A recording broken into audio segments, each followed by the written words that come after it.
Hello నమస్తే ప్రకృతి వైద్యము. సో మనం లాస్ట్ టైం ఒక కేసు తీసుకున్నాము. ఈ కేసులో మమత గారు అనేసి బోడుప్పల్లో ఉంటారు. ఈవిడకి విపరీతమైన మోకాలు నొప్పి అన్నమాట. మోకాలు నొప్పితో సఫర్ అవుతుంటే మనము ట్రీట్మెంట్ స్టార్ట్ చేసాము. ఇది థర్డ్ డే అన్నమాట తనకి. సో మోకాలు నొప్పులకి మనం వెళ్ళి ఏదో సర్జరీ చేసుకోవడం కాదు, ఫస్ట్ ప్రకృతి వైద్యం ఆస్వాదించండి.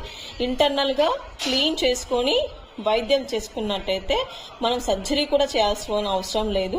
It is impact for totally to the body. అక్క నమస్తే, మీకు ఎలా ఉంది అక్క థర్డ్ డే ఇప్పుడు ఈరోజు? అంటే మీకు ఫస్ట్ డేకి ఈ రోజు థర్డ్ డే కదా, మీ ఎంత పర్సంటేజ్ ఇస్తారు? ఎంత రిలీఫ్ ఇచ్చింది మీకు? 20% రిలీఫ్ ఇచ్చింది మీకు. సో ఒక మినిమం ఒక 5 కట్లు ఉంటుంది మీకు. 5 కట్లలో మీకు పూర్తిగా నయమయ్యే అవకాశం చాలా ఉంటుంది. సో మీకు ఎంత ఉండే పెయిన్? విపరీతంగా ఉండే కదా, చాలా ఉండే. సో మీకు మొత్తం క్లీన్ అవుతుందా స్టమక్ రోజు రోజు?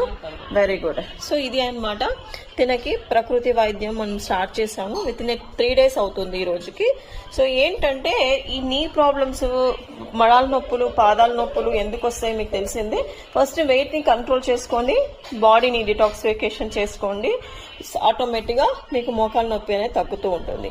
ఇది మనకి ఎక్కువ నొప్పి ఉండడం వల్ల ఏమైతుందంటే ఈ జాయింట్ లో ఈ కింద భాగము, మోకాలు, మడము, పాదము ఇవన్నీ పెయిన్స్ రావడం జరుగుతుంది. కాబట్టి ఫస్ట్ మనం ఏం చేయాలా, బాడీని డిటాక్సిఫికేషన్ చేసుకొని తర్వాత మన మోకాలకి ట్రీట్మెంట్ చేసినట్టయితే మనం ఏంటి రోజు నిన్నేమో ఆకు థెరపీ చేసాము, మొన్న ఆకు థెరపీ చేసాము, ఇప్పుడు టర్మరిక్ థెరపీ చేస్తున్నాం అనమాట.